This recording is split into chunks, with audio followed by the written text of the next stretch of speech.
Hi,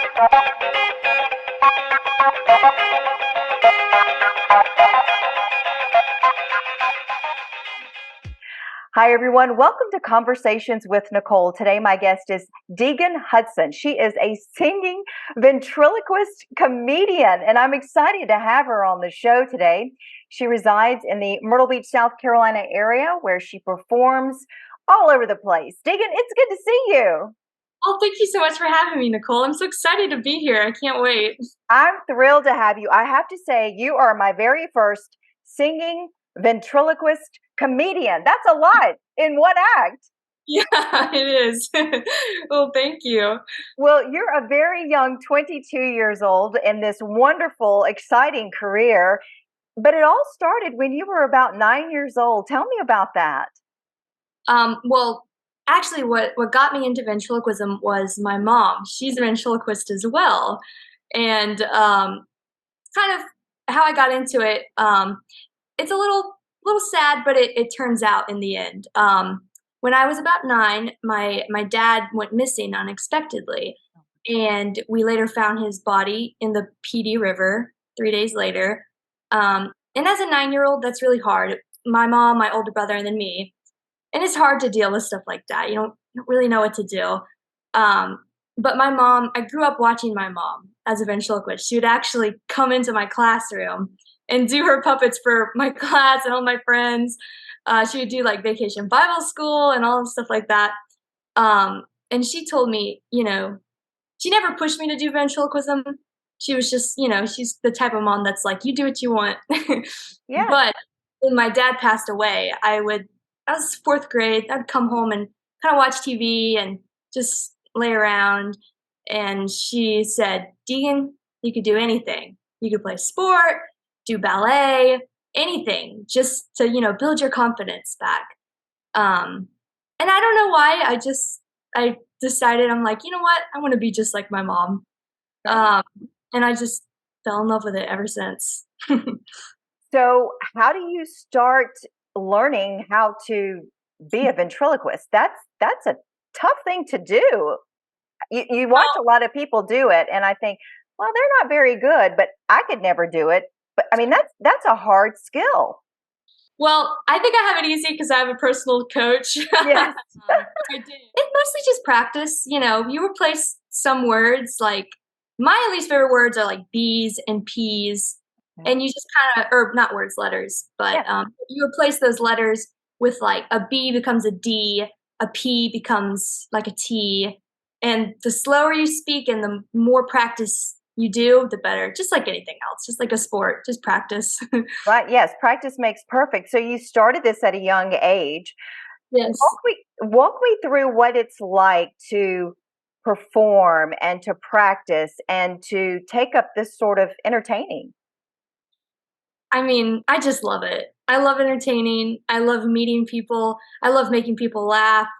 And it's something, I think I love it so much because it's something that me and my mom share. It's just something we love to do together.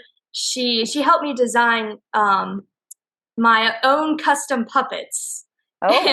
we drew them out on paper, and we kind of we were like, okay, we want it to look like this. We want to have this kind of eyes. We want his personality to be like this.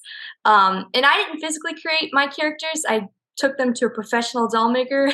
That's like a skill in itself to create the figure. But my mom and we drew it up. I have 4 custom characters. So go ahead and introduce us to one of the first characters that you have with you today. So this is Critter. Now, Critter is a little oddball. He's part chicken, cat, cow, and raccoon. Okay, as you're getting Critter, I'm going to try to say that. Chicken, cat, cow, raccoon. Yes. Okay, let us meet Critter. Hello, Critter. Oh, it's so nice to meet you. You look so pretty today. Oh, why, thank you. Well, Critter, do you have any special talents to share with anyone? Well, yeah, I'm a pretty good whistler, if I do say so myself. He is a good whistler. And Critter has a little surprise. Let's see if we can pick it up. Ready? Count me off, Nicole. Count them down, Nicole. Count down from 3. 3, 2, 1.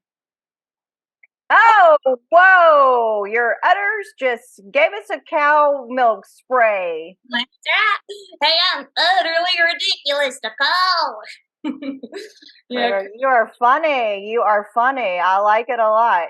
So, Critter, you came about how long ago did Critter come about? As far as your planning of characters. Critter's actually my first custom character. Okay. And so you could probably tell, but he's not like a hand puppet.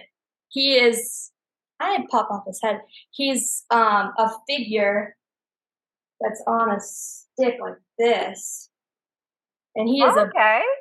Actually, I didn't know that because I'm not very familiar, but that makes sense now that and so you have to do all that from behind too, and you have to make him talk. I would talk about multitasking, Deegan. I would have failed terribly already. Not move my lips. Remember all the movements. Remember the words. Make people laugh. That's a lot. That's a lot. It is a lot, but it's fun. It's so much fun. So, do all of your characters, are they created with the stick behind, or do you have some where you put your hand in? I have Critter and then I have Pearl that are figures. And then I have 2 others. I have a genie and I have Bob the Blob, and they use your hand like that. So I have a nice mix. You really do. Talk about coming up with the script, the storyline for Critter to be the character, to come up with the dialogue. How does that work? That is my biggest struggle, I think. It's really hard. Comedy is subjective. Yes. And when I would sing, I still sing with this character because I love to sing. And when you're singing, it's like, okay, people clap for you and you're either a good singer or you're not, But with comedy, it's like, well, one person might find this funny. One person might find this offensive. One person, So it's a lot of playing around. It's a lot of getting into the character's mind and their brain and thinking, how would they react in this situation? Yeah, that's very true. A lot of talking to yourself. Yeah. And that's perfectly acceptable in your case, just so you know. I'm always in awe of people that can do what you do, Deegan. And talk about your act. It's not a kid's act. It's a little elevated. Yeah. So we might say it would be probably rated R if it was a movie. Yeah. Because you could PG-13 or R, just totally crude, totally blue. Right. But we are a little naughty. So if you're the type of person that likes, little naughty adult fun, it's just a fun show. We have some volunteers come up on stage. They kind of have some fun with the character. We kind of pick on them a little bit. We sing, we do a lot of jokes. It's just overall a fun time. We have fun. So where can people go to see you? And I know you also do some charity events. I just finished last month a benefit show, a charity for a local animal charity. It's called Santa Claus for Paws. And this charity is really near to my heart because the people who run the charity, they're good friends of mine. They actually babysit my pets. I have 4 pets, not including Critter. So they're really close to my heart. And this charity, Santa Claus for Paws, they collect donations and they distribute the donations like toys and pet food and things like that to local animal shelters throughout Horry County. It's just a great organization. Awesome. Yeah. So people could see you at charity events like that, and you also do private events for folks, right? I do. I'll tell you, my most fun private show was from a company in North Carolina, and they had this company had 200 male employees and 30 female employees. So they sent all of their female employees down to Myrtle Beach, where I'm born and raised, and we had a girls' night, and it was such a fun show. We had so much fun. Okay, speaking of girls, you have another character that's a perfect segue into, I believe her name is Pearl. Yes, I do. All right, see you, Critter. Say bye, Critter. Who do we have here, Deegan? Oh, Nicole, it's so nice to meet you. It's nice to meet you too. Is this Pearl? This is Pearl. Now, Pearl is an alien from outer space, and she has come to Earth not to destroy mankind, but to date a man of every kind. Mm. Oh, that's right, Nicole. I'm here to find me a man. You know any? You know what I mean? I'm gonna have to think about that, Pearl. So, how are things working out for Pearl in her search right now? Not very well. Not too good. Oh, no. None of the men here on Earth will do what I say. I want a man that's going to follow my orders, Nicole. Come on. Hey, you know what? We all want one like that. So if you find one, get us all one, right? Exactly. No, I have a good man, but I see what you're saying. If you can get one to follow orders, Pearl, that's the ticket. Maybe you could. Aliens don't have a spell you can put on them or something. Well, I do have my alien love call. You want to hear it? Oh, absolutely. Let's hear your alien love call, Pearl. Ahem. Oh, Oh, yeah. Oh. That was some sort of love call, Pearl. Nice. I don't know why that's not working for you. No, there's no men around here, right? I kind of think Pearl has a little bit of Dolly Parton look going on there. And that's, I take that as a huge compliment, Nicole. You should. Dolly is absolutely fabulous. So how did you come up with creating Pearl, Deegan? Well, I knew I wanted a little diva. Sure. I knew, I wanted something to bounce off of my other character as well. Critter's kind of a sweet and innocent little dude, but Pearl is like the total opposite, Yeah. You're just, get her a man. It took a lot of playing around. Again, my mom helped me, and we just, we knew we had a vision for the character. We drew it on paper, and it took a lot of playing around, but eventually she's actually, she's custom as well, so she's a prototype. There's not another puppet in the world like any of my characters, so, I love that. So, I never thought about how these characters are created and the puppets are created. So you actually have to send them off to a doll company, you were saying. Well, tell me about that. Yeah, my two figures, Pearl and Critter, they were created by Chance Wolf. He makes custom doll figures just like these. He's an expert at making the figures, the ones on the stick. See if I can pop her head off. Yeah. And Pearl was a lot of work. Pearl is a lot of work. Yeah, because her little chest was also custom. Wow. And it's hard. It's wood, They're not soft puppets. Yeah, you just don't really think about that when you're watching someone on stage. All that goes into their puppets, their characters, and Exactly. and all that you are doing to bring this puppet and character to life for us to enjoy. It's so very cool. Oh, thank you. Talk about when you met what you would consider your role model, so to speak.